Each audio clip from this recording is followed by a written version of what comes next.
পাকিস্তানের মতো গোহারা হেরেছে কেকেআর। এবার নেট পাড়ায় তুমুল কটাক্ষের শিকার রাহানেরা।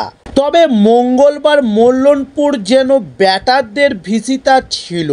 এদিন টসে জিতে প্রথমে ব্যাট করার সিদ্ধান্ত নেন পাঞ্জাব কিংসের অধিনায়ক শ্রেয়স আয়ার, কিন্তু নাইট বোলারদের দাপটে 15 ওভার 3 বলেই শেষ হয়ে যায় পাঞ্জাব কিংসের ইনিংস।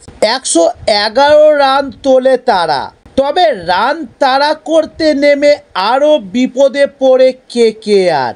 ম্যাচের শেষের দিকে মাত্র 23 রানের মধ্যে 6টি উইকেট পড়ে নাইটদের। পাঞ্জাবের বোলারদের সামনে মাত্র 95 রানে গুটিয়ে যায় কেকেআর। তারপরই নেট পাড়ায় তুমুল সব আলোচনার মুখে নাইটরা।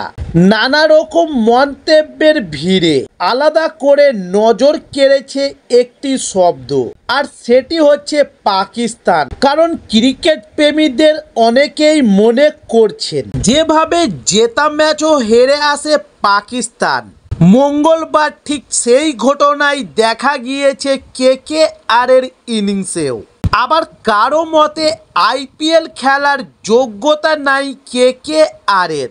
নাহিদ বাহিনীর উচিত পাকিস্তান সুপার লিগে খেলা। কেউ বা বলেছেন চন্দ্রকান্ত পণ্ডিতের হাতে দল চালানোর ভার তুলে দেওয়া হয়েছে বলেই কেকেআরের এমন দুর্দশা। তবে লজ্জার হারের সমস্ত দায় নিজের কাঁধেই তুলে নিয়েছেন রাহানে। তার কথায় হারের কোনো ব্যাখ্যা নেই, তিনি নিজে খারাপ শট খেলে আউট হয়েছে। কুৎসিত ব্যাটিং করেছে গোটা দল। উল্লেখ্য, আইপিএল এর ইতিহাসে এটাই সবচেয়ে কম রান করে জেতে। তাই এবার কেকেআরকে ধরাশায়ী করে নতুন রেকর্ড গড়ল পাঞ্জাব কিংস।